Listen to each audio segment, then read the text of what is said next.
Roll call, please. Mrs. Brady? Here. Mrs. Chestnut? Here. Mr. Miranda? Yes. Mr. Yaki? Here. Mr. Ham? Here, thank you. Please stand for the Pledge of Allegiance.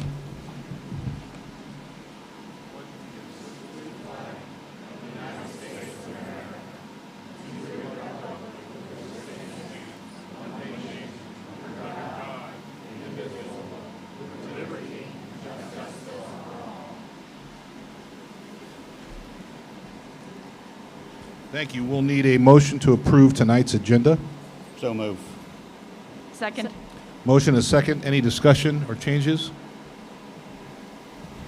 Hearing none. Roll call, please. Mrs. Brady? Yes. Mrs. Chestnut? Yes. Mr. Miranda? Yes. Mr. Yaki? Yes. Mr. Ham? Yes, thank you. Item number 5 is the approval of minutes of our special board meeting on July 8th, 2021. We'll need a motion. So moved. Second. We have a motion and a second. Any discussion? Hearing none. Roll call, please. Mrs. Brady? Yes. Mrs. Chestnut? Yes. Mr. Miranda? Yes. Mr. Yaki? Yes. Mr. Ham? Yes, thank you. Item 6 is the approval of minutes for our regular board meeting on July 15th of 2021. We'll need a motion. So moved. Second. Motion and a second. Any discussion? Hearing none. Roll call, please. Mrs. Brady? Yes. Mrs. Chestnut? Yes. Mr. Miranda? Yes. Mr. Yaki? Yes. Mr. Ham? Yes, thank you. Okay, before we go into our first public commentary for the evening, I do want to read a statement based on our Monday night meeting. I was pleased that so many people came out to our special board session on Monday evening. Though it was a long night for everyone, it was for the most part civil and mostly followed policy and procedure. For those that wanted to speak, we made accommodations to have their voices heard at the podium with a mic and on camera. It's never okay to speak from the audience without being recognized as to interrupt the speaker or disrupt the business of the board. It's disrespectful to those that are following the rules. We had a few instances on Monday night, and it can't be tolerated going forward. We don't tolerate it from our students. We shouldn't tolerate it from our adults. It's also unacceptable to target a board member, an administrator, or staff member with any type of harassment or threats when you disagree with a decision. This is not representative of the values of this community, and I just ask that we tone down some of the nastiness and divisiveness in here and out there. No matter your cause, it doesn't help you. Thank you. And I want to introduce from Miami Township Police Department, Lieutenant Robert Hirsch. Board, thank you very much. Ladies and gentlemen, good evening.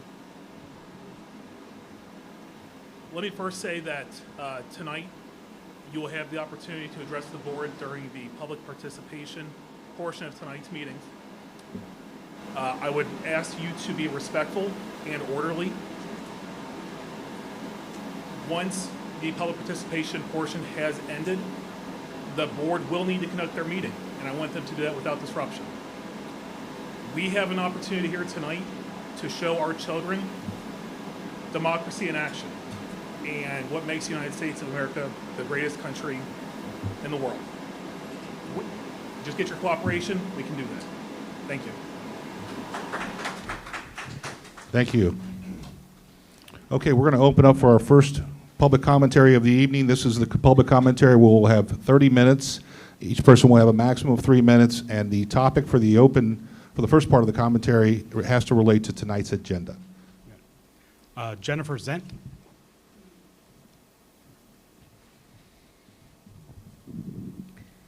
Jenny Zant, 5497 Enterprise Drive, Milford. At Monday's meeting, several parents, including myself, urged you to follow the guidance of the medical experts. You did, and I thank you. Several parents at Monday's board meeting expressed concerns about mental health. These concerns are valid. The district can follow the guidance of the medical experts and take parents' concerns about mental health seriously by scheduling more recess into the school day. I know everyone, including Governor DeWine, is very concerned about the learning loss due to COVID. However, research clearly supports an increase in student achievement when students have more recess. In a 2010 report, the CDC found positive associations between recess and academic performance. Quote, "There is substantial evidence that physical activity can help improve academic achievement, including grades and standardized test scores," end quote. Finland has one of the best school systems in the world, and consistently ranks at the top in global education. The Finnish educators attribute their success to periodic breaks and recess. In Finland, students enjoy a 15-minute break for every 45-minute lesson, as well as 1 or possibly 2 30-minute recesses daily. In an article published by the American Heart Association, quote, "The science shows pretty clearly that taking those breaks in the day makes students better able to encode memory and learn and perform academically. There's a lot on the table in terms of the child's health, well-being, and academic success," end quote. I'd like to read an excerpt from an article posted on the Penn Foundation for Behavioral Health Services website. The American Academy of Pediatrics recently issued the policy statement, "The Crucial Role of Recess in School," to make recommendations to schools, and its stance is unequivocal. Quote, "Recess offers cognitive, social, emotional, and physical benefits that may not be fully appreciated when a decision is made to diminish it. Recess is necessary for the health and development of children and should never be withheld for punishment or for academic reasons," end quote. The article goes on to say, additionally, recess offers children the opportunity to be physically active, which is not only beneficial for their physical health, but also their mental health. Brain research has shown that the brain is activated during physical activity much more so than during sedentary times. 30 seconds. In conclusion, the American Academy of Pediatrics 2013 policy on recess states, recess, quote, "represents an essential planned respite from rigorous cognitive tasks," end quote. And I'd like to add, in 2021, recess offers respite from wearing a mask. Thank you.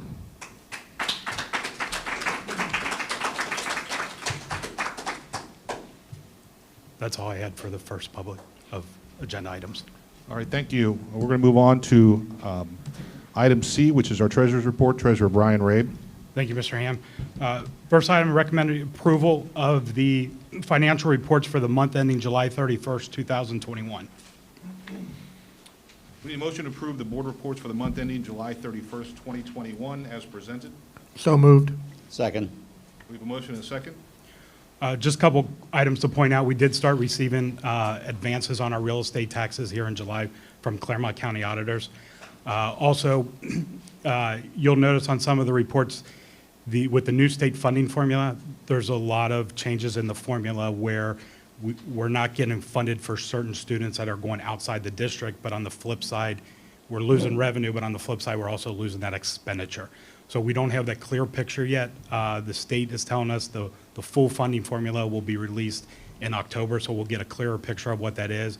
But as you look at some of these reports, some of the numbers on the revenue, but also on the expenditure side are going to look a little bit off for that reason. But I'll give you a little bit more explanation when I get a full picture of what the funding formula looks like. We did end the month with a little over $54 million in cash, and we did have $12,238 in interest on the month. Thank you. Any comments or questions? Hearing none, roll call, please. Excuse me, just a second. The 54 million is mostly attributed, I believe, from reading the report, to getting the advance on the taxes. Correct. Correct. We want to say received 15 million, is that right? Yeah, just over 15 million that Okay. came in that last month Okay, of July. And that's it, and we'll burn that off until 6 months down the road where we have another one. You got it. Okay, Yeah, thank you. when the real estate tax comes in, that's when we get the large jump in cash. And then over the next couple of months, we actually spend that cash down until we hit that next point in time, which is typically February or March. Okay, thank you. Roll call, please. Mr. Brady? Yes. Mrs. Chestnut? Yes. Mr. Miranda? Yes. Mr. Yaki? Yes. Mr. Ham? Yes, thank you. The next item is the approval of the OFCC resolution authorizing the district and the board to enter in a resolution of acceptance in the Ohio Facilities Construction Commission Classroom Facilities Assistance Program Segment 2.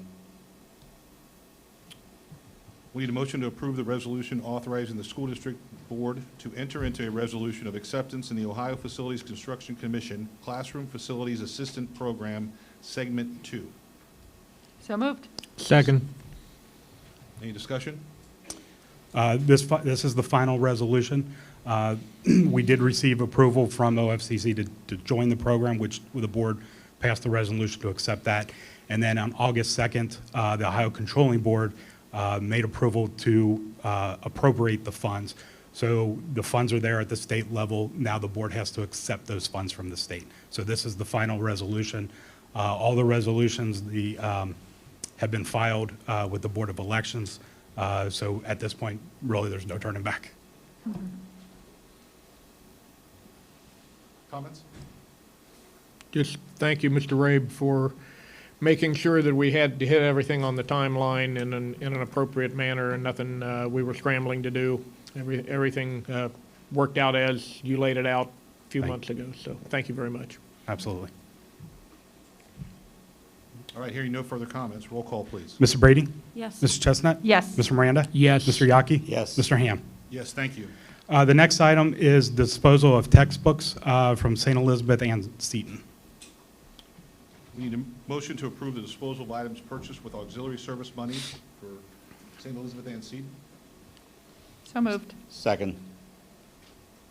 We have a motion and a second. Because we are their fiscal agent for their auxiliary services money, anytime they want to dispose of assets, they need board approval. So these are outdated textbooks they'd like to get rid of. Any comments? Questions? Hearing none, roll call, please. Mr. Brady? Yes. Mrs. Chestnut? Yes. Mr. Miranda? Yes. Mr. Yaki? Yes. Mr. Ham? Yes, thank you.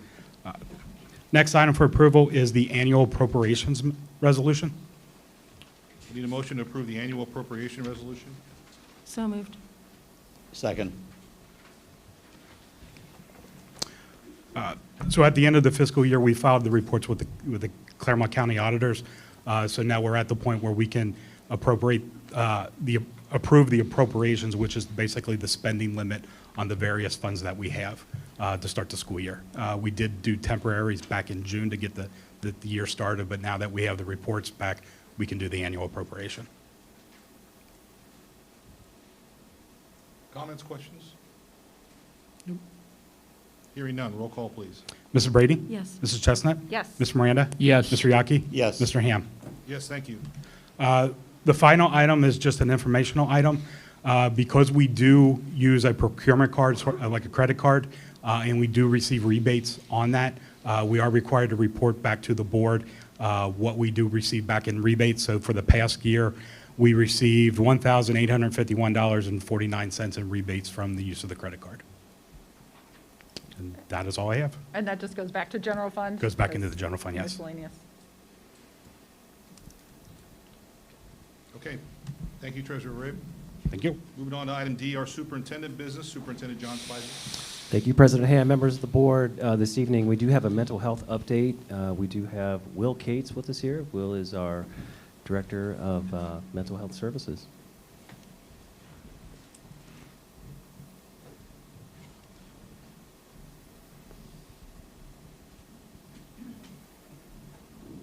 President Ham and members of the board, thank you for affording me this opportunity to speak here this evening.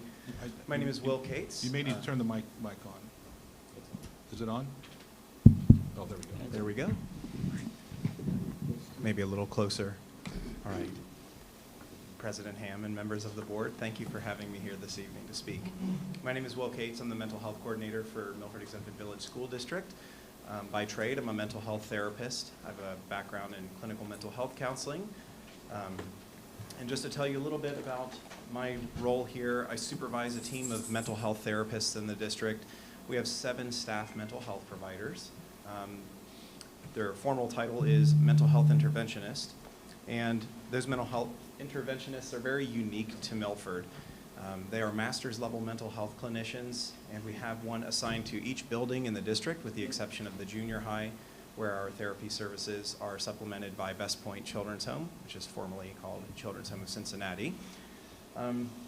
So our mental health interventionists being staff members, it's also really unique because those services do not require that a child receive a diagnosis, that a family have insurance, and we're able to provide that support to parents and families and their children without getting too involved in the medical system. So it's really been beneficial to our kiddos. I also operate as a liaison between two mental health agencies, so Child Focus here in Claremont County and Best Point Behavioral Health. I provide mobile crisis type services here in the school district. I go around and do risk assessments and crisis intervention for suicidal students, and synthesize data to really identify where our mental health services are most needed within the district. And I do professional development for staff as well. So we are expecting an increase in mental health needs this school year. There's a lot of reasons for that. The significance of this year is that we have a lot of students who were previously Eagle Online students returning to school for the first time in approximately a year and a half. So if you can imagine being a freshman and having to go remote at the end of your freshman year, and then you come back to high school and you're now a junior in high school, that could be quite overwhelming. Or a seventh grader who is now, or a person who did not quite finish seventh grade, in person is coming into the high school for the first time as a high schooler. Perceived pressure to return to normal, that's weighing on the kids, it's weighing on some adults as well. And to some, it might feel like a minimization of their experiences in the past year. So we're trying to be very mindful of all of this. In addition to this, we have the traditional mental health concerns we typically see with youth, school-aged youth, depression, anxiety, trauma and stressor-related disorders. And research tells us that the majority of lifetime onset of mental health disorders occurs between ages 12 and 14. So school age is really what we're targeting here. I mean, we're getting a good opportunity to help kids in this school district. So staff readiness, how are we preparing staff? Have staff been prepared for this? All of our teachers in the district and administrators are given information to identify kind of the signs of distress in students. School staff are given strategies for supporting students in class, not necessarily therapeutically or doing mental health interventions, but just knowing how to talk to kids and knowing how to get those kids connected to the appropriate mental health services within the school system. Our mental health interventionists send out weekly and or monthly updates on mental health information. That way they have the resources they need to help the students in their class and maybe think a little bit more about what they might be seeing. And they can always consult with a mental health provider in their assigned building. So supports and services. So at the elementary level, we have school psychologists. And our school psychologists do small group intervention, skills training in those groups, and provide individual support, emotional support or individual skills training based upon student need. In the junior high and high school, we have our school counselors. They provide individual support and do skills training as well. And if a child appears to need more intensive services, that's where we move on to this kind of layered approach we have. We have prevention services, case management, and mental health therapy in all of the buildings now, and crisis intervention and risk assessment. So I won't go into a lot of detail just in the interest of time about those services, and we'll go to a link at the end here to kind of show you guys where you can navigate the web page to find that information. So how to connect, and this is probably the most important part. If you have a child and you're concerned about their mental or emotional well-being and are interested in mental health services, or if you would just like to consult with a mental health professional, we can set that up at no charge. That's just a service we offer through the district, which is really phenomenal. In addition to that, and I do want to say this, documentation is kept very separate from traditional school documentation. And that's been a big concern, I think, for parents and families in the past, is what my child is talking about to their therapist going to be in a school file? It will not. We keep that very separate. We have to follow all of the state guidelines in compliance with HIPAA and anything else that you would experience or expect in a hospital setting, a private practice, or a mental health agency. So how to connect in the elementary, starting with the teacher, sending the teacher an email, giving them a phone call, and just saying, hey, I'm kind of concerned about my child. They seem to be exhibiting some of these behaviors or symptoms at home. What are you seeing in the classroom? Are you seeing anything in the classroom? And the teacher can give you a unique perspective because they're with your child, the majority of the day.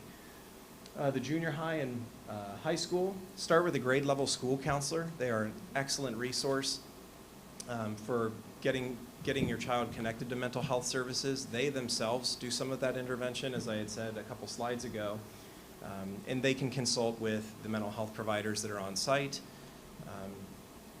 And school psychs and counselors, they work with administrators and parents to set these services up. So none of these services are going to be set up without parent permission. We have to have consent. We do informed consent and consent to treat. Parents have a right to terminate services at any time.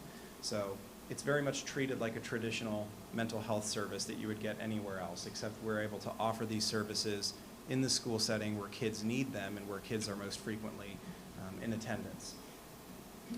And parents can always initiate services, so don't forget about free consultation. I think a lot of people are intimidated by reaching out to a therapist or a counselor, a school psychologist. We're here to help. We're here to provide this information, and there's no charge, there's no bill from your insurance, just to ask a few questions. That's what we're here for. So if we can go ahead and go to the mental health services link here. This is through the main web page. You would go to Student Services, and it's going to take you to this link, and we can go down just a little bit. That's me. And it's going to give you a little more thorough breakdown of prevention and case management services, therapy services, and what these services are designed to do, the levels they are designed to reach in terms of intensity, whether we're just addressing a very small problem and trying to prevent something from getting bigger, whether somebody needs to have a diagnostic assessment conducted through one of our mental health agency partners in order to provide services throughout the year, or a risk assessment where we look at identifying if a child is in danger as a result of their behavioral health symptoms and we need to potentially coordinate with a parent to get them to a hospital. We also communicate with PERC, which is the Psychiatric Intake Response Center at Children's Hospital, and we can facilitate providing all the collateral information to the hospital to make sure that they have a clinical perspective on your child prior to your arrival. So that's a really nice feature as well. So thank you all. Thank you.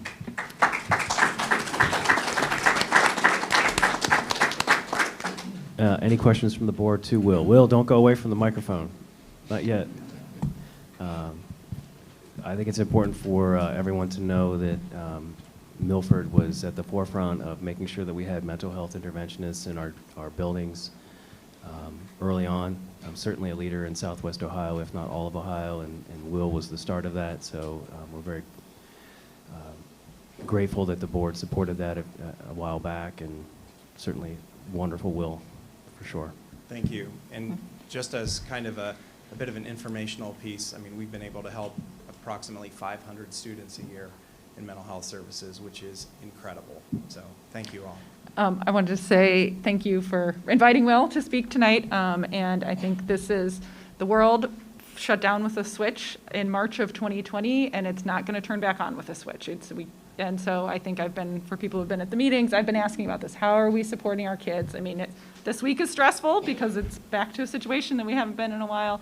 And your team, from what I've seen as a parent, has really been great and helpful throughout this past year and then planning for this year. So I really appreciate you and your team's work. Thank you so much. You all really do a wonderful job. I'm wondering how you are going to, are you going to be more proactive this year in terms of, just keeping eyes open and making sure that kids are doing okay, since it can be hard to see some of this? Yes, we are. And I think part of we really are expecting kind of an influx in referrals this year, and I just prepped my team at our team meeting earlier this week on what to expect this year, that they might have slightly larger caseloads, and we might have to triage some of those referrals to a different level of care to make sure that we aren't reducing quality of service for quantity. I really am also thinking that with the addition of all the information we'll be sending out to teachers and staff, that will be beneficial. And I think part of it is just normalizing help-seeking behavior, letting parents and teachers know that it's okay to talk about these things, that it's okay to reach out to a mental health provider, and just ask the questions. And even if people are resistant to those things and or don't want these things in school, they're still more than welcome to call and consult with me and talk about those things. I think mental health is really integral to the health of a community. I actually consult with Will for myself once in a while. So he's a great person to, even for adults, to have someone to bend an ear and listen to you and just affirm. And so thanks, Will. Yeah. Are you finding any special needs? At what grade level do you find the greatest needs? I think it varies, and the type of need varies based upon grade level.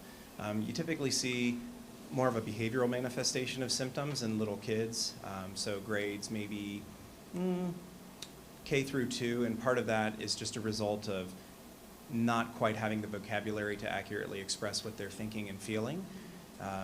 And oftentimes we see that associated with trauma and stressor-related disorders, so children are responding to extraneous stimuli that are basically sending their nervous systems into overdrive because things feel scary or things feel threatening. And even COVID has played a role in that. This concept of this looming threat out there has really increased a lot of people's anxiety, but kids haven't necessarily been able to verbalize that as well. And by the time we get to adolescence, so in pre-adolescence, early adolescence, like junior high, you start seeing more of the traditional things we think of when we think of mental health in teens, like anxiety and depression. And then social relationships and dating start playing a role in that as well, so that complicates the picture, as well as the neural development that takes place during that time.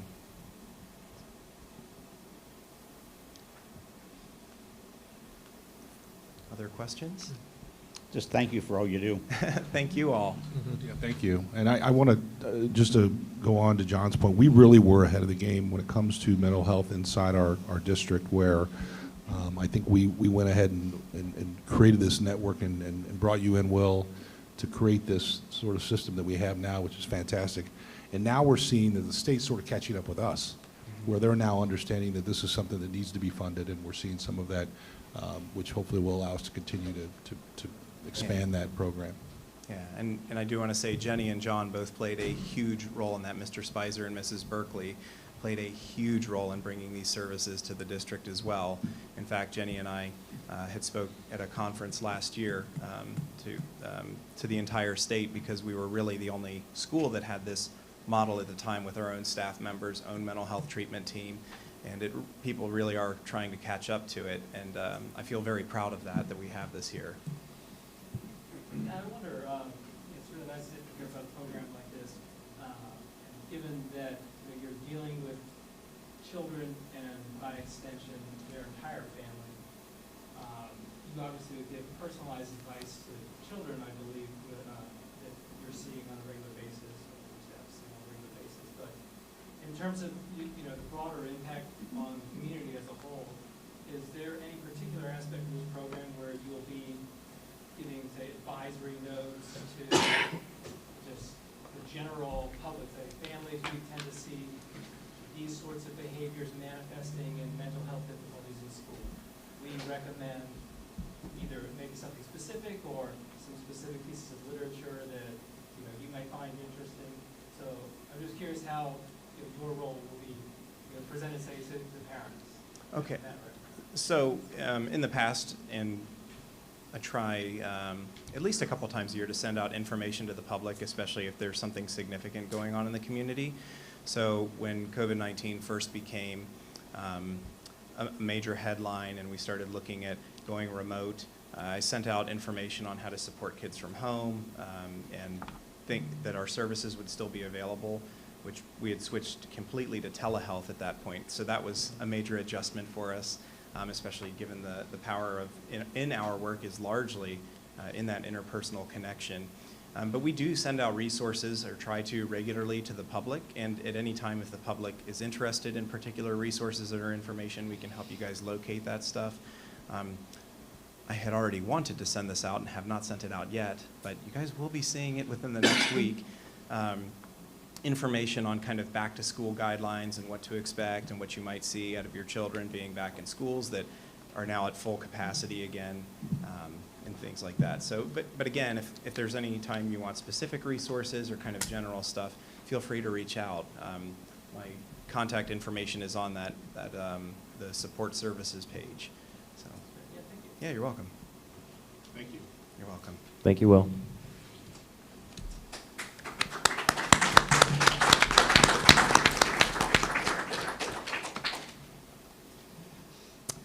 All right, our next item under superintendent business is a first day update, and I do have some slides that I'd like to show you.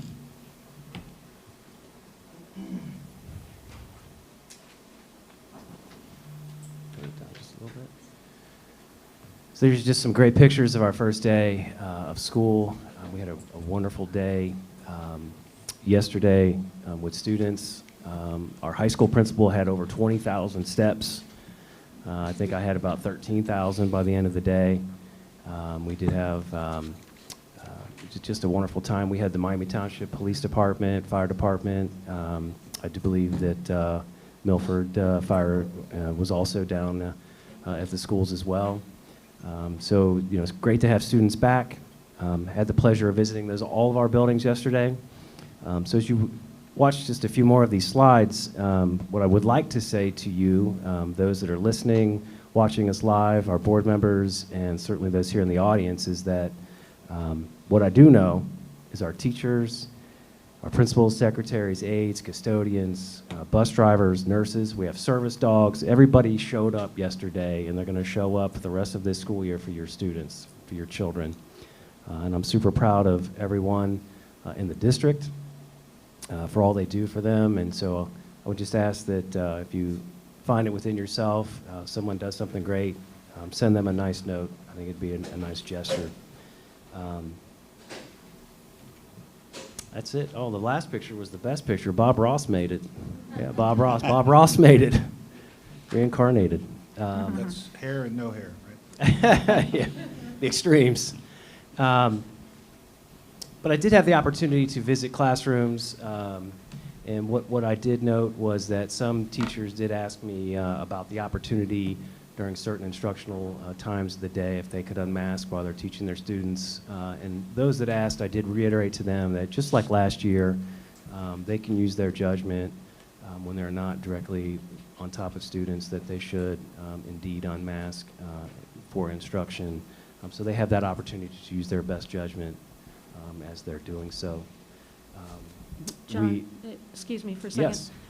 That applies to students as well, right? If they are. Yeah, that was my next piece. Oh, yeah. sorry. So the next piece is, just like last year, we're going to encourage more mask breaks. That's K to 12, knowing that we have students 7 through 12 that are wearing masks, and those students will need a break as well.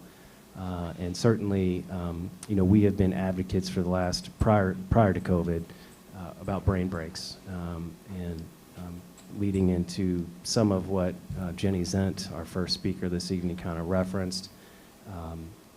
So, you know, we are well aware of the fact that students need brain breaks and they need activity. So we're going to do that. You know, the other comment that I would have is that in some of the pictures that you saw, you'll notice that there were students coming off buses with masks on. There was a comment, Monday's board meeting referencing ORC 5501.01. We were well aware of that, so were you. And we did seek counsel through our law firm, and they advised us that, in fact, we do need to follow those guidelines set forth by the federal. So that is why our students are wearing masks on buses. And I think lastly for me, as I think about the first day of school, is that our schools are the center of our community, and I want them to continue to be that way.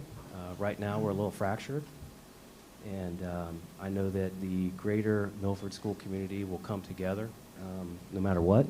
And so I'm just asking that as we move forward as a greater Milford school community, that we're all together, knowing that we're here for students, which goes back to my initial statements about all those folks showing up in your buildings every single day for your children. So I know this, tomorrow, next week, and next month, our staff is going to continue to show up, and they're going to continue to provide those excellent educational opportunities that your students and children deserve. And so, thank you. No applause needed. Thank you. Item number 3, unless there's any questions about our update. Very good. Not really a question, but it felt really good to be back in person, and my house was quiet, which was really good too. But, I think as anxious as my kids might have been in preparing, I mean, the first day of school is anxious anyway. They came home with the same stories, and I got to sit with my friends at lunch, and I missed seeing this person. And so there was some of that. This is what school is meant to be, in person with our friends. So I'm glad that we're doing everything we can to be in person safely, even as, the health of the area and the numbers rise. I think we're doing really good things to keep them there, because that's where we do best. And having gone to the high school and also to 2 of our elementaries and just watched everybody come in, getting an opportunity to speak to some of the teachers and wish them a good year. They're ready to go. Kids are ready to go. Kids are excited. And that young staff that just looks so young to me, because I guess they actually are young to me. They are so full of energy, and they are so ready to go that I'd hate to have to hold them back. They're doing great things, and they'll continue to do that. Okay. The next item is policy first reading, ACA, ACAA, non-discrimination on the basis of sex, sexual harassment. That change is a change in the person's reporting. The designees and the following individuals, Rob Dunn, Paul Daniels, and Lindsay Davey will be added, and Jill Hollinsworth will be removed. So that's just a first reading.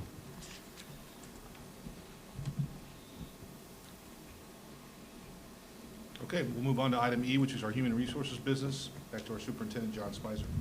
Thank you, President Ham, members of the board. Under Human Resources, number 1, administrative approvals, we have item A, approval to pay the following administrative monthly stipend for personal cell phone use.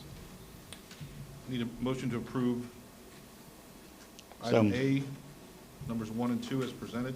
So move. Second. Motion and second. Comment? Roll call, please. Mr. Brady? Yes. Mr. Chestnut? Yes. Mr. Miranda? Yes. Mr. Yockey? Yes. Mr. Ham? Yes, thank you. Under item 2, certified approvals, items A and B.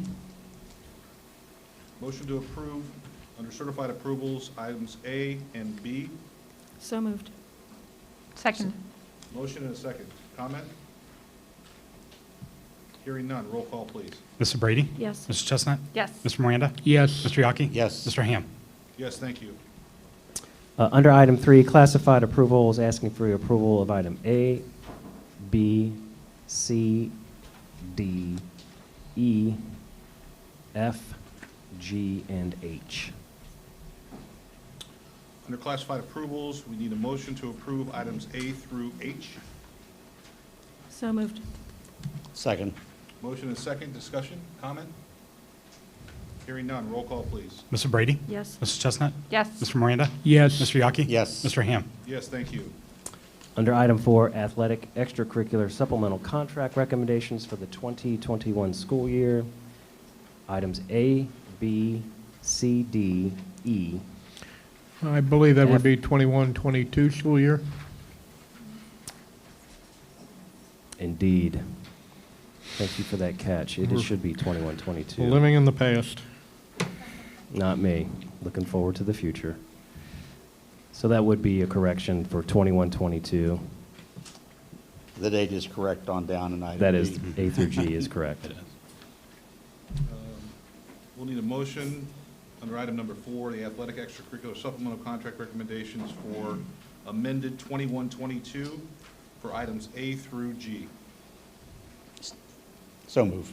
Second. Motion and second. Comment? Roll call, please. Mr. Brady? Yes. Mr. Chestnut? Yes. Mr. Miranda? Yes. Mr. Yockey? Yes. Mr. Ham? Yes, thank you. Under item 5, we're asking for your approval of the attached job description for nutrition services chef. We need a motion to approve the attached job description for nutrition services chef for approval. So move. Second. Motion and second. Comments? Can you explain a little bit about this position? Yeah, I'm going to actually turn that over to Jeff to talk about the chef, since Jeff is more familiar with this part, the exact qualifications and role.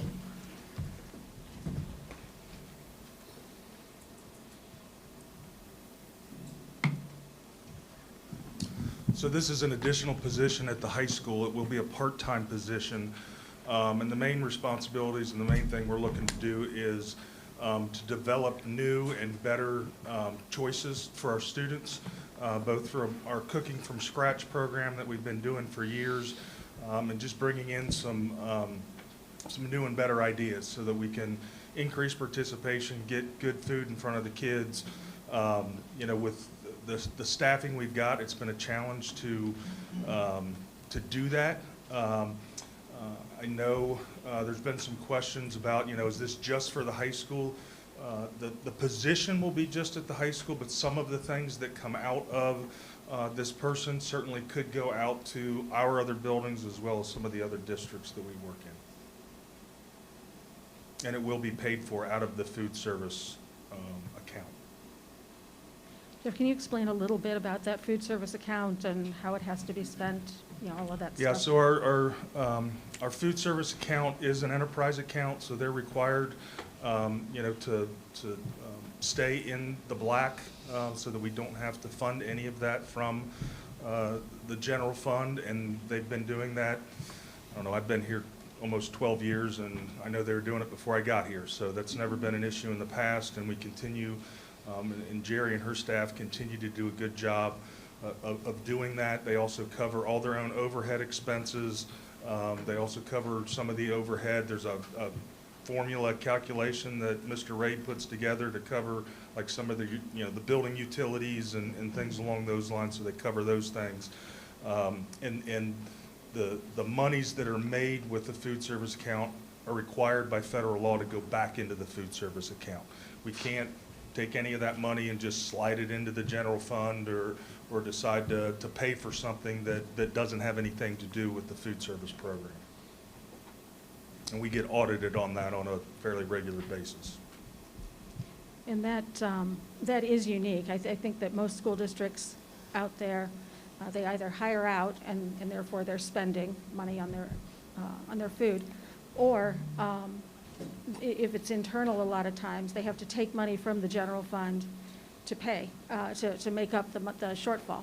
So, you know, the fact that the program does stay in the black and it is able to cover the expenses associated with it that otherwise would come out of the general fund is unique, and it's pretty darn great. So I agree.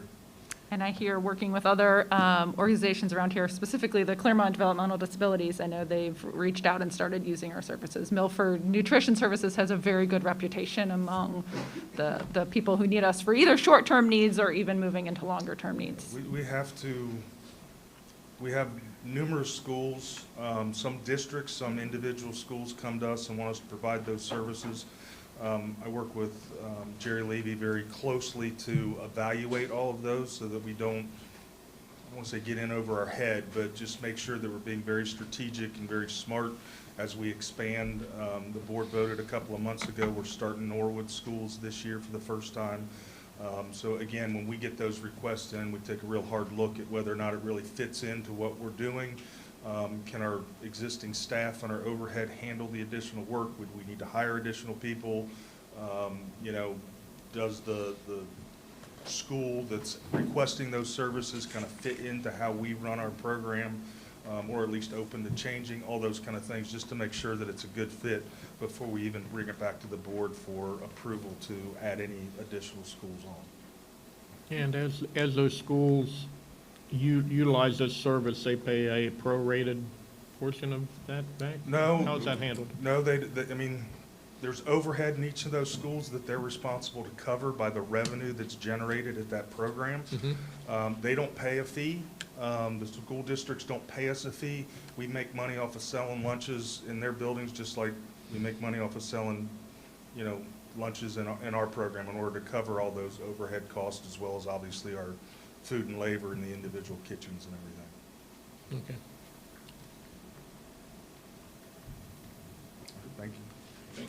Thanks. Any further comments or questions? Hearing none, roll call, please. Mrs. Brady? Yes. Mrs. Chestnut? Yes. Mr. Miranda? Yes. Mr. Yaki? Yes. Mr. Ham? Yes, thank you. Under item 6, the MOU with MEA for adaptive adaptive PE. So I'm asking for your approval of the Mr. Sadler MOU to provide adaptive PE to students with disabilities. We need a motion for the approval of the MOU with MEA regarding physical education teacher working both at Seipel and Milford Junior High. So moved. Second. Motion and a second. Comments? Hearing none, roll call, please. Mrs. Brady? Yes. Mrs. Chestnut? Yes. Mr. Miranda? Yes. Mr. Yaki? Yes. Mr. Ham? Yes, thank you. Moving on to curriculum and instruction, Superintendent John Spicer. Thank you, President Ham, members of the board. Under number 1, the curriculum pay approval, asking for your approval of curriculum pay item A and item B as well. Under curriculum pay approval, we'll need a motion to approve item A, 1 through 87, and item B. So moved. Second. Motion and second. Comments? Hearing none, roll call, please. Mrs. Brady? Yes. Mrs. Chestnut? Yes. Mr. Miranda? Yes. Mr. Yaki? Yes. Mr. Ham? Yes, thank you. Under item 2, asking for your approval to increase the following fees for the 21-22 school year. These are pass-through fees given directly to the College Board. These are for AP testing. So under item 1 and item 2, an increase of $1 for each. Need a motion to approve item A, 1 and 2. Looks like $1 each for AP testing fees and AP capstone fees. So moved. Second. Motion and second. Discussion? Hearing none, roll call, please. Mrs. Brady? Yes. Mrs. Chestnut? Yes. Mr. Miranda? Yes. Mr. Yaki? Yes. Mr. Ham? Yes, thank you. Under item 3, a field trip for the girls' water polo team, August 20 through the 22nd in Upper Arlington High School. 15 athletes and approved coaches. Motion to approve the field trip for the girls' water polo to Upper Arlington with 15 athletes and approved coaches. So moved. Second. There's a motion and a second. Discussion? And these are all, the transportation's all parent provided, right? Correct.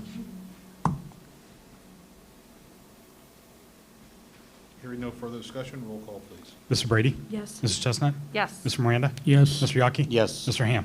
Yes, thank you. Moving on to business operations, Superintendent John Spicer. Thank you, President Ham, members of the board. Under item number 1, we're asking for your approval of the MOU with Miami Township.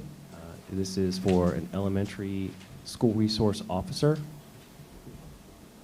Need a motion to approve the MOU between Milford School District and Miami Township for school resource officers. So move. Second. There's a motion and a second. Comments? I think this is a great move, and it's something that's needed.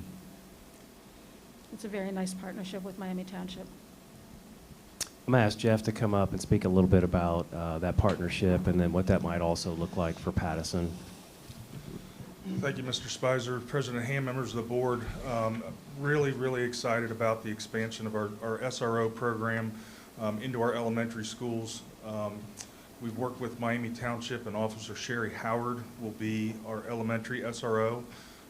This does not affect our DARE program. Our DARE program will continue just as it's always been, but we'll have a second officer. So Skip floats around to the 5 Miami Township elementary schools and also the junior high with his DARE program, and that'll continue. Officer Howard will work in our 5 elementary schools. She'll rotate through those, getting into classrooms, building relationships with kids, much like we do at the junior high and high school. It'll be random when she's in each building. You know, she'll be there with lunch and recess and obviously be providing security, but also building those relationships with those staff and students.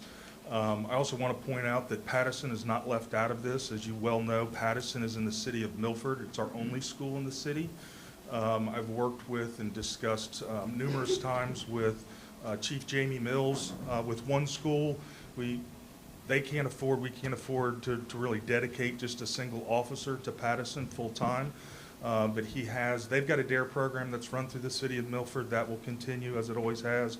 And Chief Mills has dedicated to increase the presence of Milford Police Department within Pattison.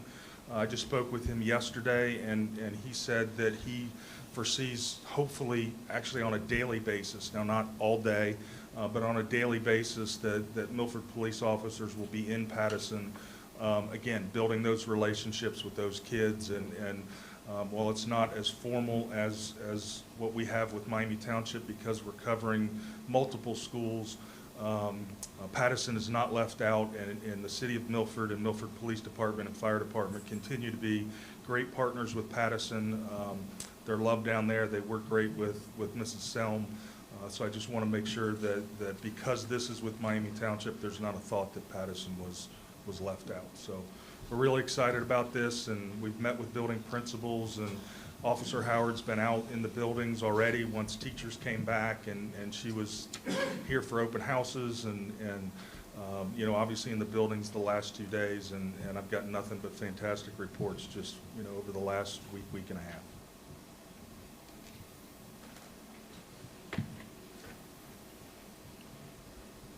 Thanks, Jeff. That's great. Any other comment? We have a motion and a second, so roll call, please. Mrs. Brady? Yes. Mrs. Chestnut? Yes. Mr. Miranda? Yes. Mr. Yockey? Yes. Mr. Ham? Yes, thank you. Okay, we have our Board of Education concluding items. We're into our second public participation. It will be 60 minutes. You can talk about whatever you want, with a 3-minute max per individual. Rebecca Bourne?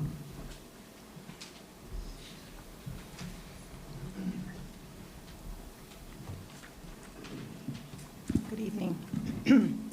On Monday evening, August 16th, 2021, this Milford Board of Education committed an unlawful act against the citizens of Milford. I spoke here, and numerous other parents spoke here about the personal challenges and damage being done to children through masking. You chose to ignore us all. This is no longer about COVID. This is about the trampling of our rights and your criminal actions. I also informed you that the Ashland County Court judge ruled against a statewide mask mandate, citing RC-3C01.13, grants no authority to the director of the Ohio Department of Health to issue or enforce mandatory mask orders. And yet you persisted and enacted a mask order. Oh, but you call it guideline and threaten families with no access to school or sports or isolation if they don't comply. By doing so, you have denied our unalienable rights as a person and an American. You have committed a crime against the Constitution and laws and defied your oath of office. Any official who willingly contributes to the act of creating, presenting, or enforcing statutes that appear as law that violate the natural and fundamental rights of the people is guilty of waging war against the people and is in violation of their constitutional oath. In addition, this school board is in violation of 16 Jurisprudence 177, Section 2, that explains any statute presenting as law that violates our fundamental rights is in fact a no law from the moment it is written. No one can enforce it, and no one has to abide by it. I find it so ironic that on your agenda today is a report about mental health, when you, in an unlawful act, perpetrated abuse on our children and ignored the mental health consequences. Wednesday morning, I engaged in a conversation with a student waiting at the end of my driveway to get on the bus. We chatted about the first day of school, and his comment to me was, I have to wear this mask, but they said they would revisit it in a week. You gave him false hope, because you and I both know you have no intention of lifting this unlawful mandate next week. I'm a little perplexed by your choices, because either you had no idea about the depth of your oath you took, or you made a conscious decision to ignore it. As an official of a governing body, your job is to protect our rights, not take them away. You have awakened a sleeping giant, and this giant knows its authority and how to use it. I told you if you pass this mandate, I would serve you an affidavit. 30 seconds. I'm doing that today. This affidavit lists my constitutional rights that you violated, the criminal activity you have done as you've ignored national, state laws, and your internal board policies and the oath you desecrated. The remedy is you make this right. You have 7 days to respond, which is more than the 2 days you gave your kids.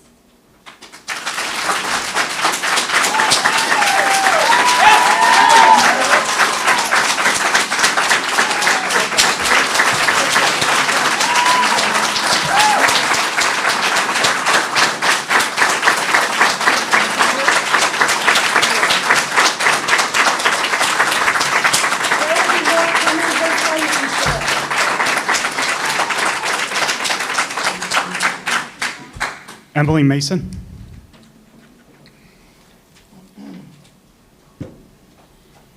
My name is Emily Mason. I live at 1312 Gash Court, Milford, Ohio. I want to thank all the board members for their decision to mandate universal face coverings for K through 6 and allowing all of our students to attend school safely. I know it was not an easy decision, but I appreciate your ability to trust the experts like the 400 local family doctors and pediatricians and weigh their advice heavily.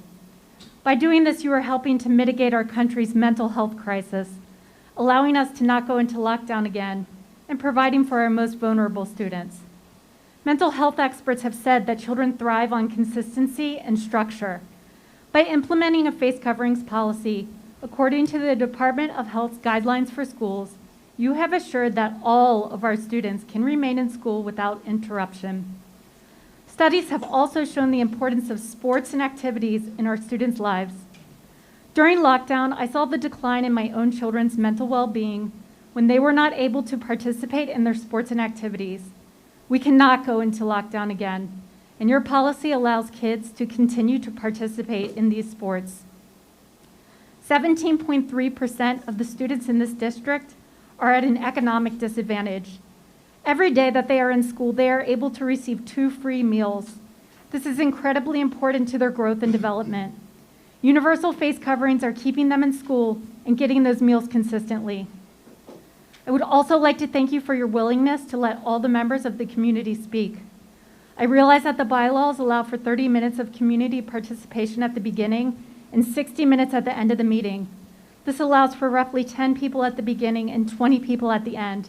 By my count, you allowed 53 people to speak before and 16 to speak afterwards. This shows your willingness to hear all voices on this issue. In the community participation, many of our neighbors expressed concerns for their children who are hard of hearing and will have trouble in class if their teacher is masked. There is an effort to solve this problem in the Milford neighborhood page on Facebook. People are brainstorming to find the best, most comfortable masks with clear windows for our teachers. I am wondering if this is something that the district could look into purchasing for our teachers. I am no expert in this, but I know we have many intervention specialists on the staff who may be able to make suggestions on how to solve this problem. 30 seconds. I hope that the administration can look into ways to overcome this barrier to a great education for these students with the same energy and creativity that was shown last year, while making sure all of our children are protected during the pandemic. I thank you for your time and efforts into keeping all of our children in school in person this year.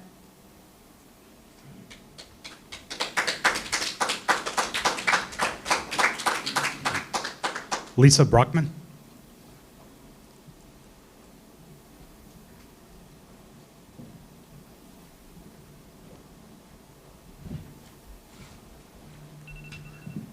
Hi, Lisa Brockman, 960 Tarragon Lane, Milford, Ohio 45150.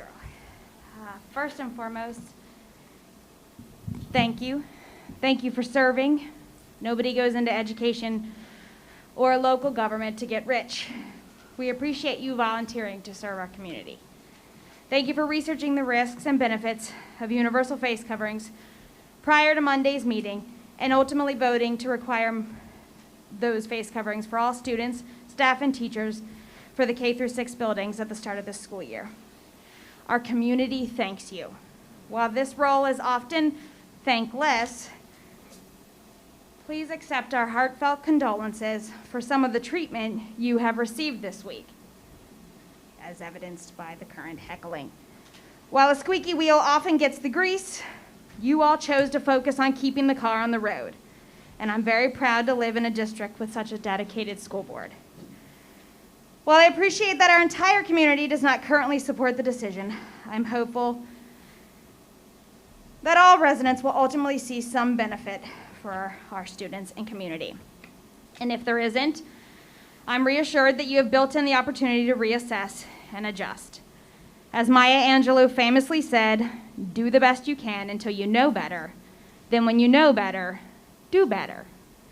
In my work life, I'm surrounded by people in their 70s, 80s, and 90s. And one of the many joys of what I do is talking with and learning from these individuals. Sometimes I get really practical advice like, you're going to regret wearing those shoes one day. But more often when I ask them the secret to life or best advice for high school graduates, it often is very similar. Be kind, treat others how you'd like to be treated. But instead of the golden rule, we can all probably benefit from following the platinum rule. Treat others how they'd like to be treated. And ultimately, that's what universal masking does. It's a step toward prioritizing the greater good. And honestly, who doesn't want to live in a community and country where we do that? Thank you all for listening. Thank you, board and administration, for serving and putting our kids first. And as my mom, a teacher for over 4 decades, has said at the start of each year, Happy New Year.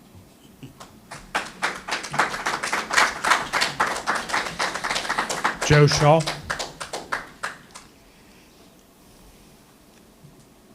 Joe Shaw. Bill Mason.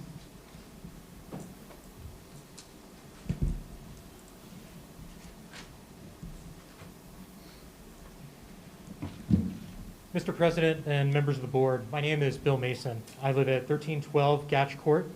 I'm the father of 2 children that attend school in the district and a den leader in their Cub Scout pack. I'd like to start by thanking the board for conducting the marathon of a meeting on Monday. In the midst of discussing a very heated issue and 2 extended public comment sessions, you showed the grace, dignity, and willingness to hear from everyone that is far too often missing from our elected officials. Many years ago, when I was working for a local U.S. congressman, a friend said something to me that made a real impact. He said, if you really want to find out who someone is, ignore the right things they do when it's easy. Anyone can do that. He said, look to see if they make the right decisions when it's hard. Mr. President, we now have the first 2 days of school behind us. I was fortunate enough to be able to be with my children at drop-off and pick-up both days. While I know that an anecdote is not the same as data, I'd like to tell you about 2 of my observations. First, on both days, every child I saw showed no issues wearing a face covering. For them, it seemed like a non-issue, no different than bringing a backpack or a jacket in the winter. In fact, on my way home, I noticed some of the kids walking even forgot to take theirs off. It just wasn't a big deal to them. I think our kids are more resilient than we give them credit for. My second observation is a little more personal.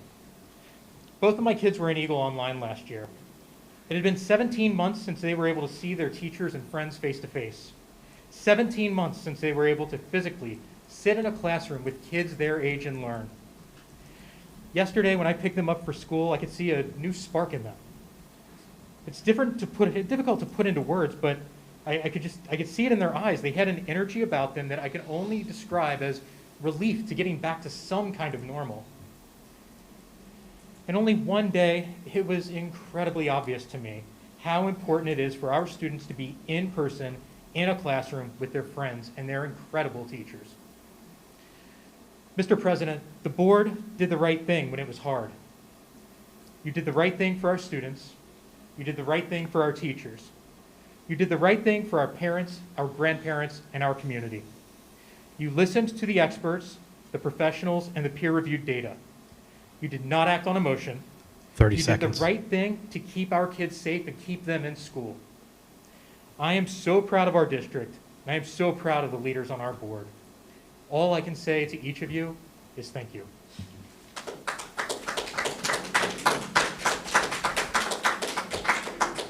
James Rhodes.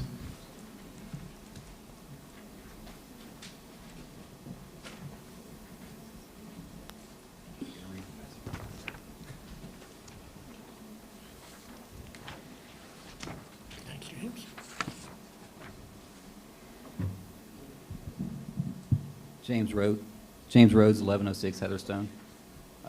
It's been a while, but just as nervous as always coming up here.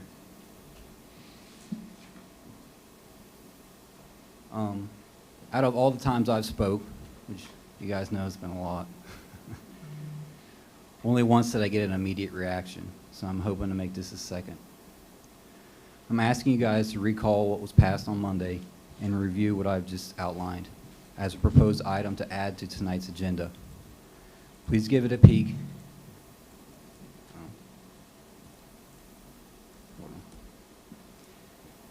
Please give it a peek and kind of just cross out what you don't like or agree with. And please just discuss after public participation as a proposed item to add and possible resolution. One thing to note is it seems the administration is already veering a little bit from what was passed on Monday as far as already relaxing the absolute must mandate without regard to social distancing. So I just wanted to, I heard that come out of one of the administrators' mouths tonight. So I was to understand Monday it was masked the whole time in the building. But it sounds like that's already being relaxed even though it was just passed. Thank you.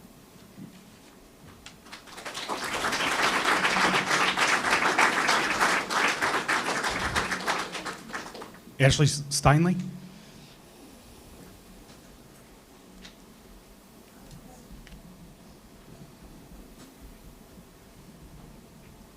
I'm going to try to do this without crying, but you guys are messing with my kid. Give me just a minute.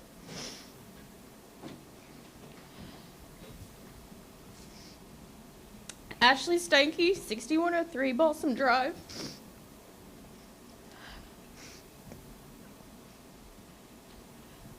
I'm here to ask you all to reverse your decision on masking in our elementary schools.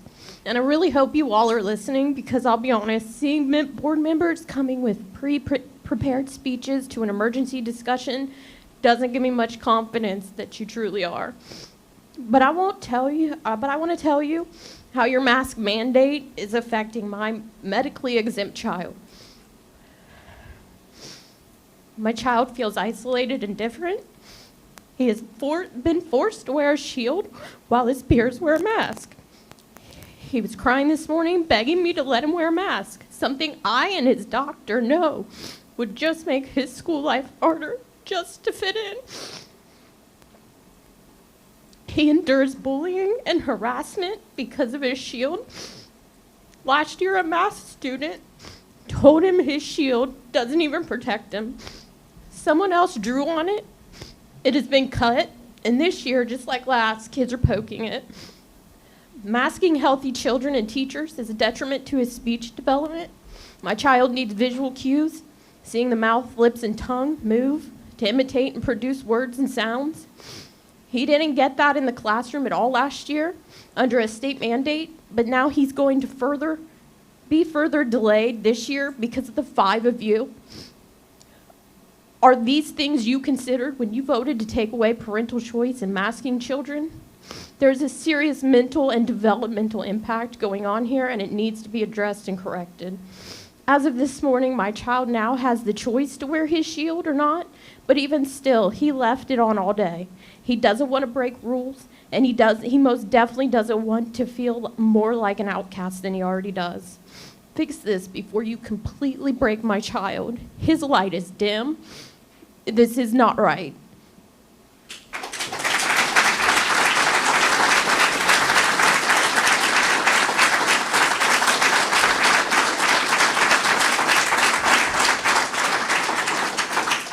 Greg Vineyard?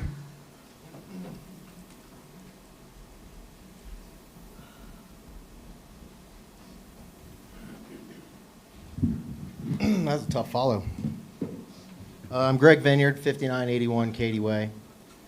I have a friend of mine that couldn't make it tonight. He's another parent of elementary school, 2 elementary school students. I'm going to read some stuff, and I'm going to throw in a few things of my own. I wanted to speak tonight with respect to the meeting on Monday as well. He does, and I disagree with the decision, but that's not what I'm going to highlight tonight. What I want to highlight is the disrespect on this board that you all showed to every single person in this room that stood up and spoke about their kids, their mental health issues that they have. I spoke to you before and told you, my child doesn't have any problems that I know of. So he's wearing a mask. He's following your mandate for now. We'll see what happens later. But the disrespect that you all showed, your representatives, your elected officials to serve this district, to listen to the district, and then make a decision. You didn't do that the other night. It's completely disrespectful.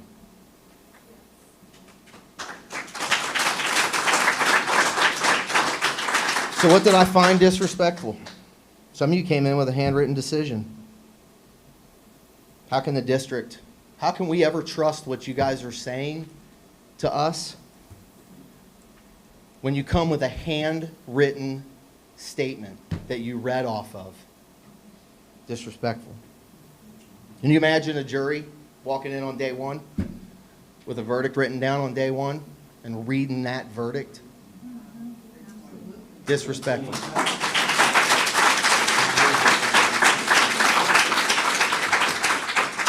You demonstrated a complete lack of empathy. It's really ironic. Somebody said it earlier. It's really ironic. I wish we would have had Will here at the meeting, so that way maybe it would have forced you guys into talking about the mental health issues and the health issues that children that are having to wear these masks are facing. It would have been great to have him here that day. 30 seconds. Oh, I better hurry.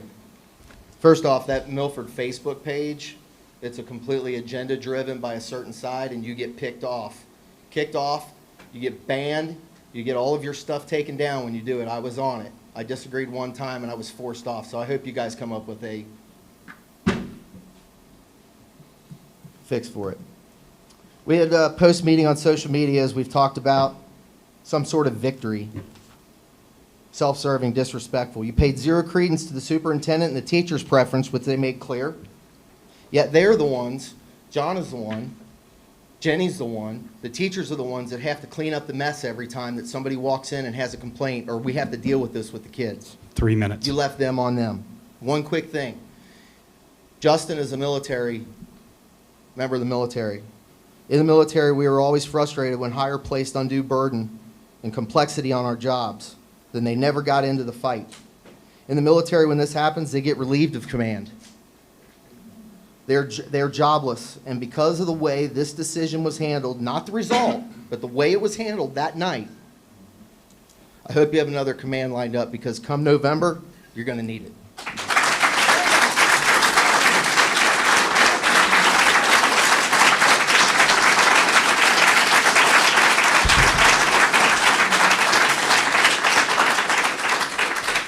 Ryan Scott.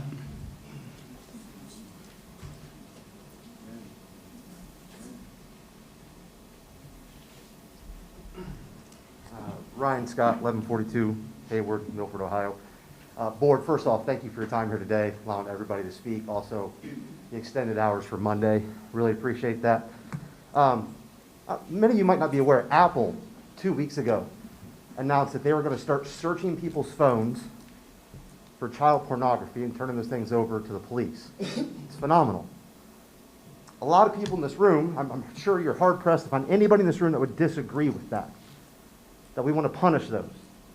But yet those are the same freedoms people are talking about giving up by your choice, which tells me it's not about freedoms that they're upset with. They're upset about political issues. I'm talking. They're upset about political issues. This is not political. This should not be this mask is not political. This is about helping our children. And those that are medically exempt should be, and they should have the note from the doctor, and they should be able to do whatever that doctor tells them. But those are the same doctors that wrote you over 400 letters asking you to do exactly what you did on Monday. I think the most impressive thing that you said on Monday was that you were looking at this as a fluid situation like it was last year, and you know that it might change monthly, daily, anything. And that I commend you for. No matter what was done Monday or today, I think that's the best approach that you could have in this entire situation. So thank you for that, okay? I went back and listened to the over 4 hours of speeches from Monday. On one side of things, I heard a whole lot of I, me, my child. On another side of things, I heard a whole lot of we, our community, and us. There's an old saying that says it takes a village to raise a child. I think a lot of people have forgotten about that village and are more worried about the solo actions and not the group. We need to remind our children it's we before I. As a Marine Corps veteran, over the past 2+ decades, I've probably got the same voting record as a lot of people in this room, actually. But again, it's not political. I promise you, the eighth grader who died today in Mississippi, 13 days into the school year, from COVID, her parents don't care what your voting record is. 30 This is seconds. not political. Please continue to keep our children safe. Thank you.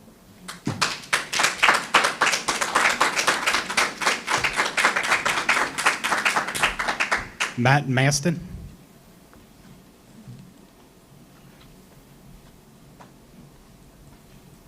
All right, Matt Maston, 6040 Delfair Lane. I want to reiterate how disappointed I am at this board. See, you were all had and you fell for it on Monday night.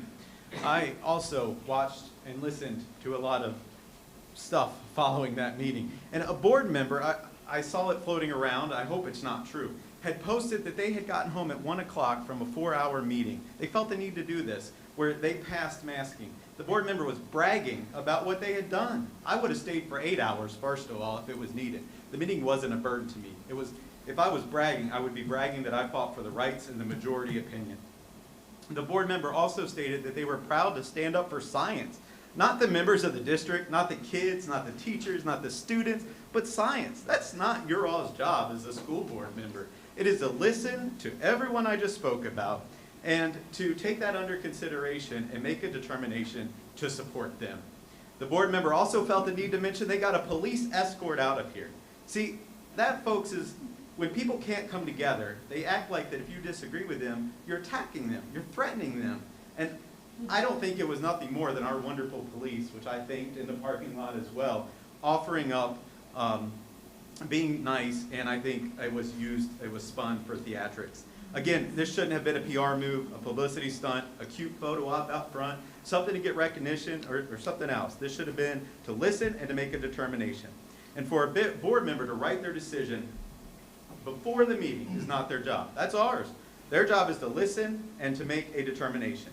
If a jury or judge, as Greg said, walks into a case and they have their mind made up, they actually are removed from that effort because they cannot, at that point, listen and make a decision about the information that they are hearing during that trial, which is what Monday night should have been, not a sentencing as it was.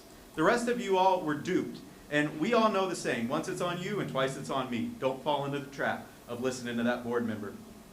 You can still listen to us, staff, etc., and fix this.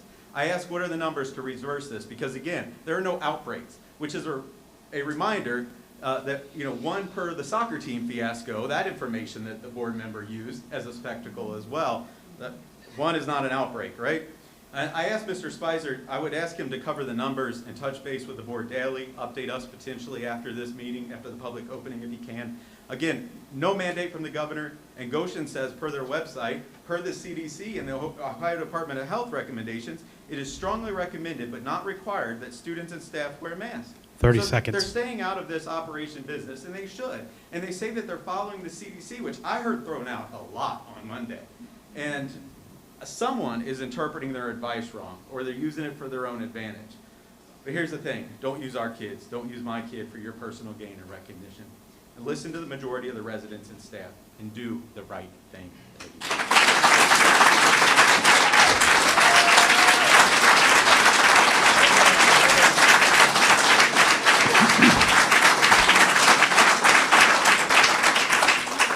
Russ Ruwine. Yeah, I didn't, Russ Ruwine, 5853 Whitegate Court. I didn't really come here to speak, I just came to listen until I walked into the room. And I noticed that at the last meeting, there was like, the majority of the beginning speeches were from mass people. And you allowed them to write in an email to be allowed to speak. Well, I saw today that you weren't accepting emails. You had to show up and sign up to speak. It's almost like you catered. It's almost like you catered to a certain side. Another point I want to point out, if you look at the last video, the seating was spaced quite a bit further than what it is right now.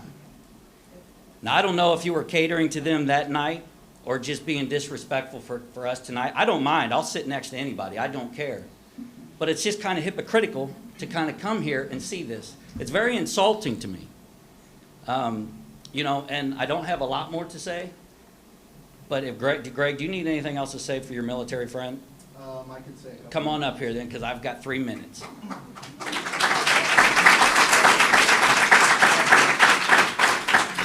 Thanks, Russ. The other thing I'd like to point out is I keep hearing not political. It's not political, it's not political. So yesterday on the first day of school, a friend of mine's daughter, who is a freshman, was bullied at school. You know what the first thing that she said, that was told?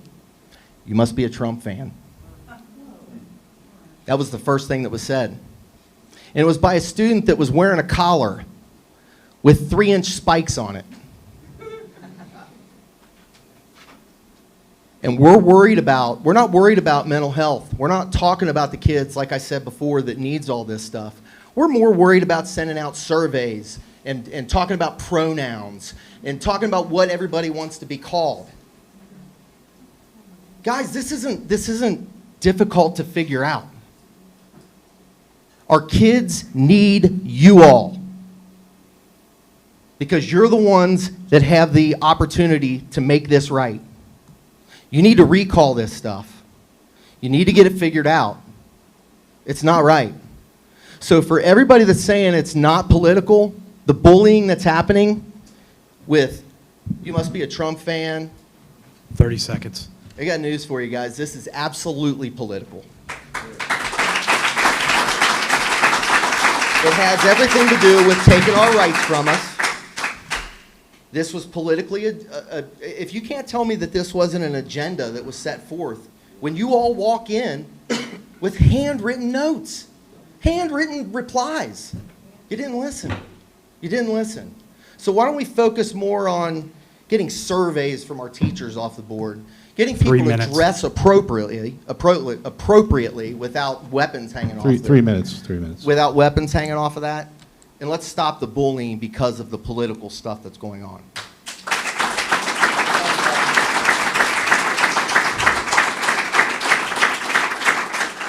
David Patel. Hey, how's it going? David Costello here, 1481 Pine Bluffs Way. Thank you for giving me the time today. I don't have a lot of prepared marks for you guys, but I just want to say that the first email I got from you guys at the beginning of the year, which was the one that said, we're going to make it optional for parents to mask their kids or not, I thought was a very appropriate thing to do, okay? So I was extremely disappointed when days later I get another email saying that my kids have to wear masks without option, okay? And the reason why I'm most disappointed in this, and people talk about wanting to follow science and all that, it's quite simple. If you just simply look at raw data information that's publicly available, you will be able to understand that the children in K through 6 are at bare minimum risk for any significant impact from infection whatsoever, and they're barely vectors at all. This is scientific information. I am a scientist, and I read these studies because I find everything that I see on TV and in regular news media as bullcrap and hyperbole, okay? You guys, when I went to the open house at Meadowview, nearly everyone is standing there without a mask, smiling at me, smiling at my children, ready to have a great school year, and then you guys sit there and torpedo that on day one, okay? And before anybody tries to say that their kids are okay with wearing masks, they say that to you because they are your parent, their parent, okay? Ask these kids directly, do you like wearing a mask? Be their friend. They will almost without fail tell you no. They hate it. You talk about mental health, and this is a disturbance. Especially with the K through 6 kids, this is their formative years, and what you're telling them is, be afraid of everything. I am willing to be, as a parent and adult, look at data and say, I am not going to disrespect scientific information that says 0.0 whatever chance of even infection or whatever, and say, be afraid, be very afraid, okay? I would like it if you guys please just walk that back. I would like it if you, instead of trying to say one way or another, just do what you did for the other grades. Take the parents who are most concerned and say, if you are that concerned, please have your kids wear a mask. Like you said in the email, let us know your kids' names so we can watch out for them and make sure they're abiding by your rules as a parent, okay? I think that is appropriate, and I think that's really what you should do, all right? 30 seconds. Thank you. And to another extent, when you talk about science and you talk about looking at information, you guys have run your own experiment this summer at the summer camp, of which my kids were part of. There was absolutely no masks in there, absolutely no social distancing, and absolutely no stack of bodies outside of that school.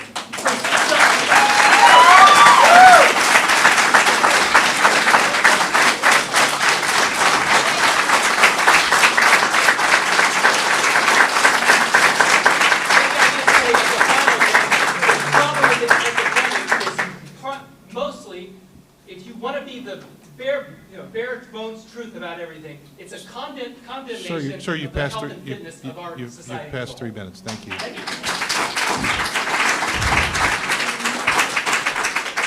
Bob Turner.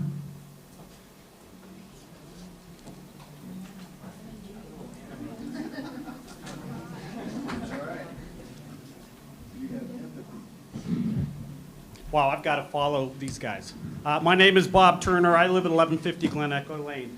I have 2 kids who graduated from Milford and one still in school.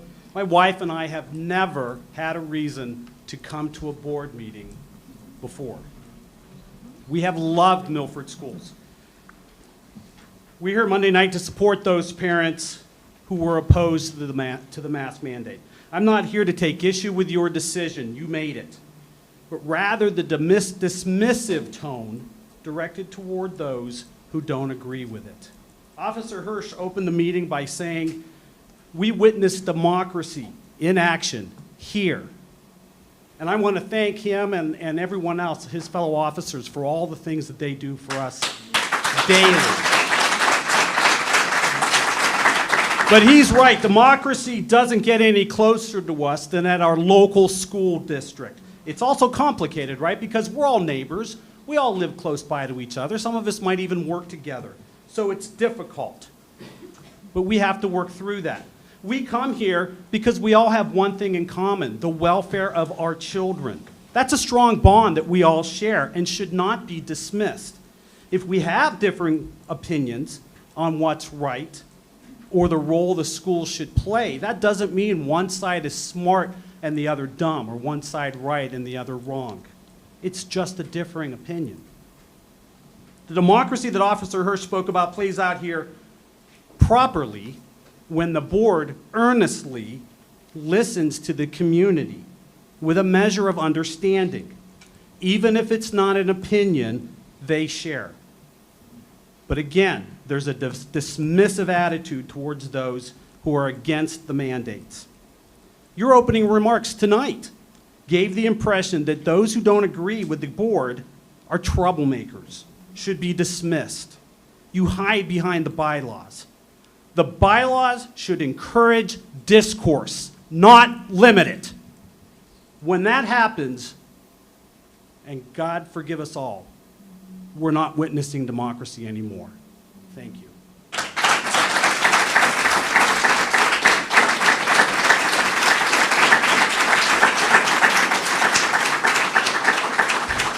Bill Thomas.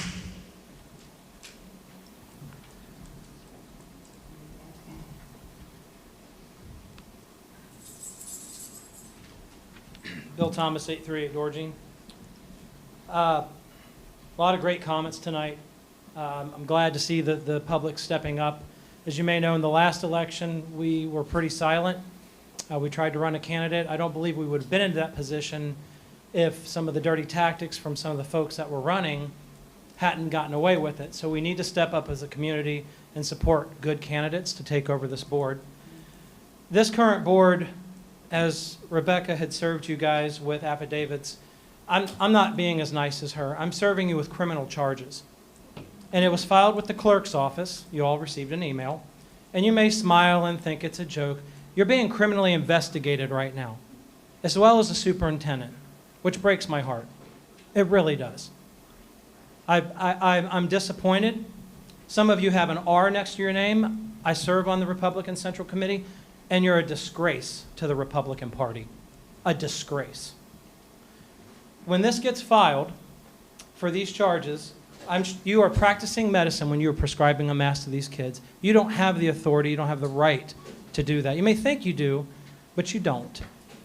Whether it stands up in court or not, the reality is this is a felony. Not presenting facts at a meeting is a third-degree felony.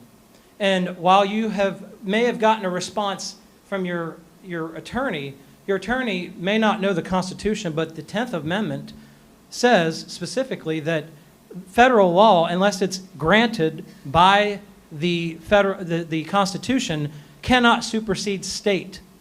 We are a state. We are a convention of states. The federal government has no authority to tell us what to do unless it's explicitly written in the Constitution. Unfortunately, Milford doesn't teach the Constitution. You don't really care about the Constitution. The two members that called this meeting on Monday are both Democrats. Not just Democrats, but I call them Biden Democrats. Those are the two that called the meeting. So don't tell me it's not political, because I've watched you guys. I've seen what you've done over the years. It's deplorable. Absolutely disgusting. And one of you works at a medical institution. That medical institution will be notified of this complaint. They're being investigated for a felony. You should not be serving in a children's medical institution, being investigated as a felony, and practicing medicine outside of the facility. 30 seconds. I'm appalled by what I had seen on Monday. I expected one member to wail, but one other of the two, I'm just shocked. So, in addition to this, we're not stopping. I've talked to the Ohio Ethics Commission. The meeting was not ran properly. There will be more charges. This is just a couple of days after the meeting. I'm not done. You're my full-time hobby now. Thank you.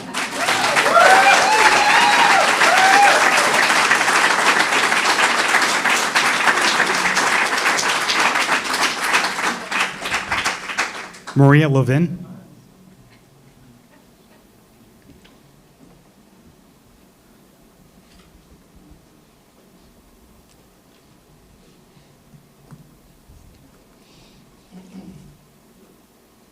Hi, my name is Maria Lavin. I live at 672 Kennecott Drive. Thank you for allowing me to speak today. I wasn't able to make it on Monday. I have been a registered nurse for 27 years. I've worked on a respiratory floor taking care of patients on ventilators. I've worked on a TB floor and have taken care of patients with tuberculosis. I was required yearly to have a fit test, and if expired, I was not able to work on my floor. None of these masks work. They do more harm than good. They do not protect against COVID or any other virus. They are harming our children. These masks cause hardening of the arteries, heart issues, CO2 toxicity, dental caries, gingivitis, bacterial pneumonia, skin breakdown, headaches, mental deterioration, brain fog, and a handful of other issues. Please do your research. The information is there. It's not fake news. Thank you.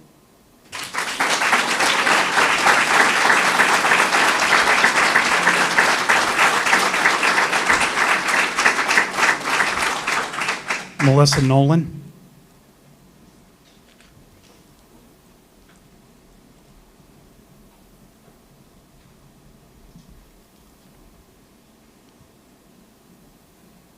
I'm Melissa Nolan, 646 Polo Woods Drive, 45244. So regardless of everything that's been said, both sides. I'm running for the school board, and I'm learning about this process, which I mentioned on Monday, and learned that the primary and first and foremost job of the board is to represent the community. The community has spoken verbally here on Monday and in other ways. There were 2 petitions circulating the community, one for masks and one against. The Mask Up Milford Schools for masking petition currently has 396 signed. The Milford Schools no mask mandate has 808 signed.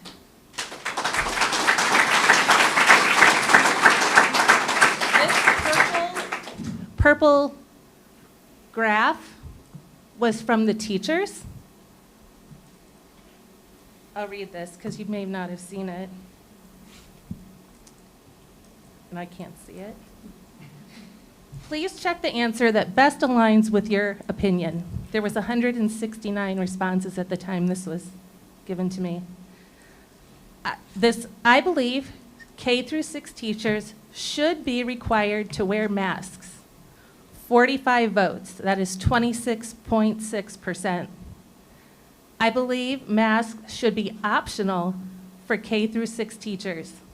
107 votes, 63.3%. Other, 22 votes, 13%. There's no option. You represent the community. The community has spoken, even if it disagrees with you. It's not your job to decide. You represent the community. The community has spoken, your teachers have spoken. There's no option. It's not your opinion. Yours doesn't count. You represent the community. I'm running for school board. Nobody wants to hear my opinion. Mine doesn't matter. My job will be to listen to the community, and that is what your job is right now. And there are other options on November 2nd.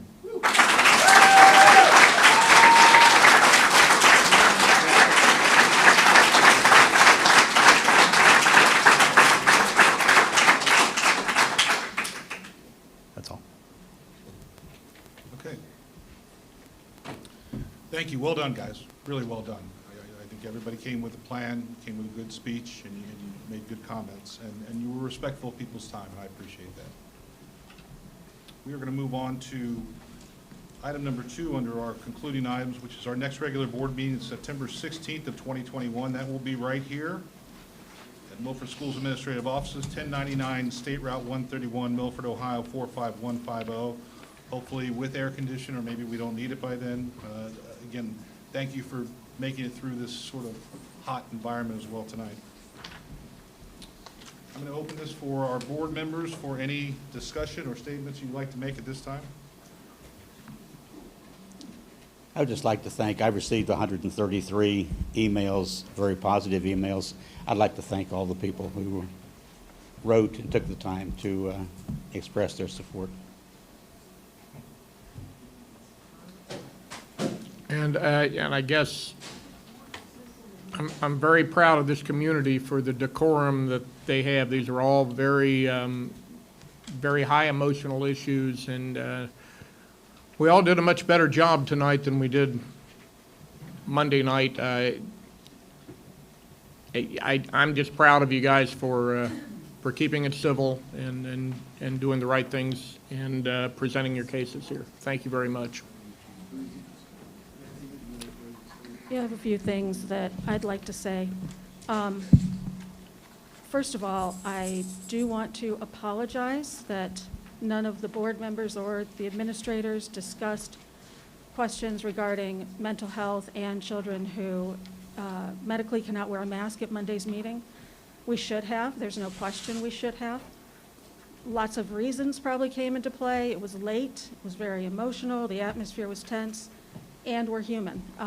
But we should have, and I should have, so I do apologize for that.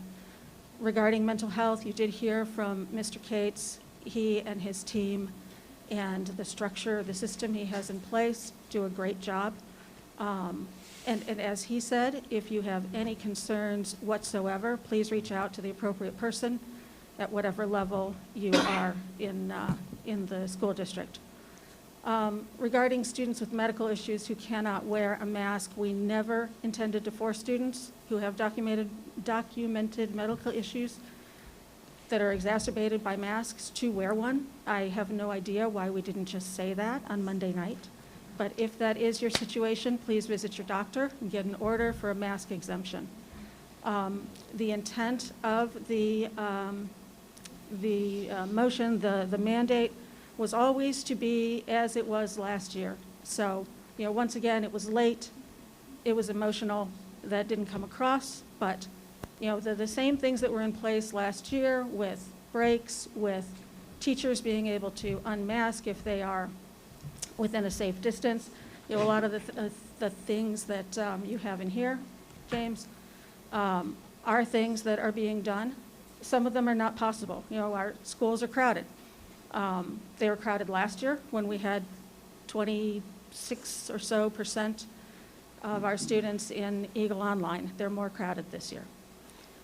But, we definitely, our staff does try. And, hopefully it won't last very long, but we shall see. As far as the idea that board members came into the meeting knowing how they were going to vote, I can only speak for myself, but my belief is that on any issue at any meeting, if I come in not knowing the issue, not knowing the pros and the cons, and not having a pretty basic idea of where I am going, then that's irresponsible. I can't make big decisions by, just within a few minutes with only hearing what was said that night. These are things that we think about. And once again, I'm speaking for myself, but I know my fellow board members put so much time in. They research, they think, they consider, they change their minds on things. So yes, I came in with a direction, definitely. I had done a tremendous amount of research over the past few months on masks, pro and con.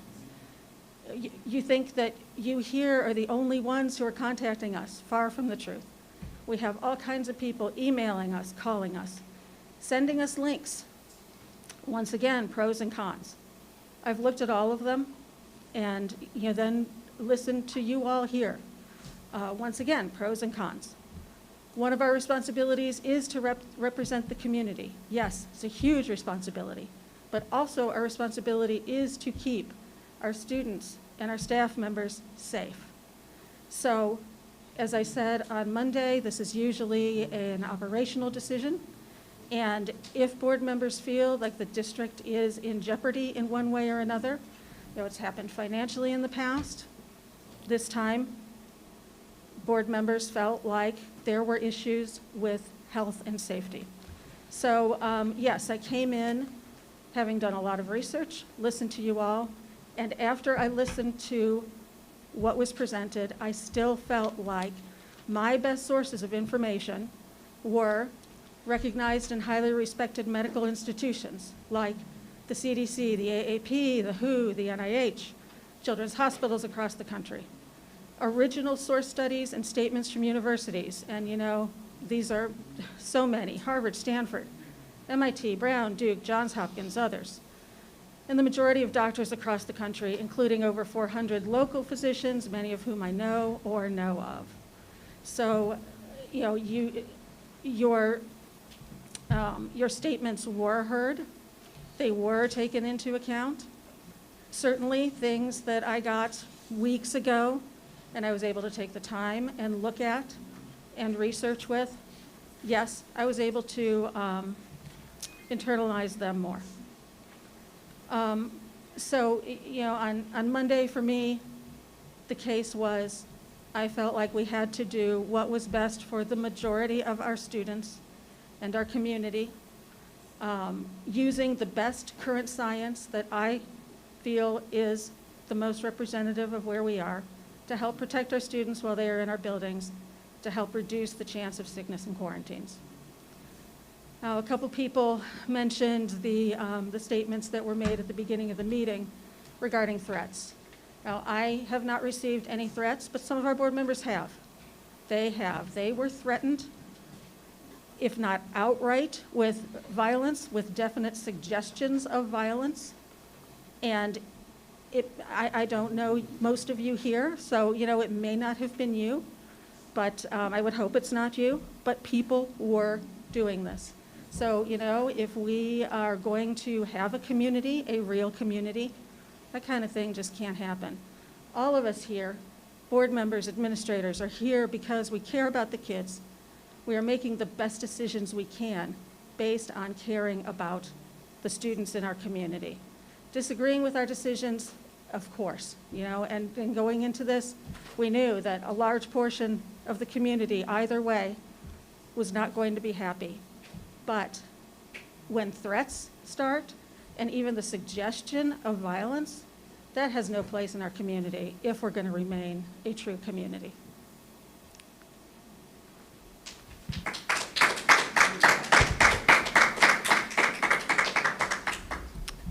Thank you, Andrea and Dave and Chris and Dave. One thing that I think this board does very well is that we have very different perspectives.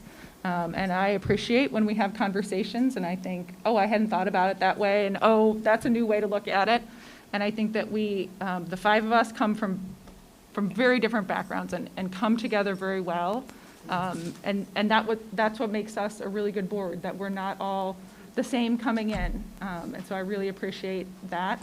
I think much of what Andrea said, of course we do our research. This is a volunteer. I got here to serve the community as a parent, and that's, we look at the sources and we look at the data and we look at the information that was sent. So that's, while I haven't I haven't been the majority of opinion on things in the past, this is the decision that we have, and we go with it. When we opened school year last year, I was in the minority thinking, this is too soon, we shouldn't open. And we opened and it went great. So we all learn as the data suggests, and we still are not through this pandemic. The numbers locally, we know up is bad when we look at data as far as cases and hospitalizations, and that's where it's headed now. So the safest thing to do to keep students in school, we all agree we want students in school for now, and we'll continue to look at that data. Thank you. Hearing no further comment, we will take a motion for adjournment for the evening. So moved. Second. A motion and a second for adjournment. Roll call, please. Mr. Brady? Yes. Mrs. Chestnut? Yes. Mr. Miranda? Yes. Mr. Yaki? Yes. Mr. Ham? Yes, thank you, and thank you, everyone. Motion is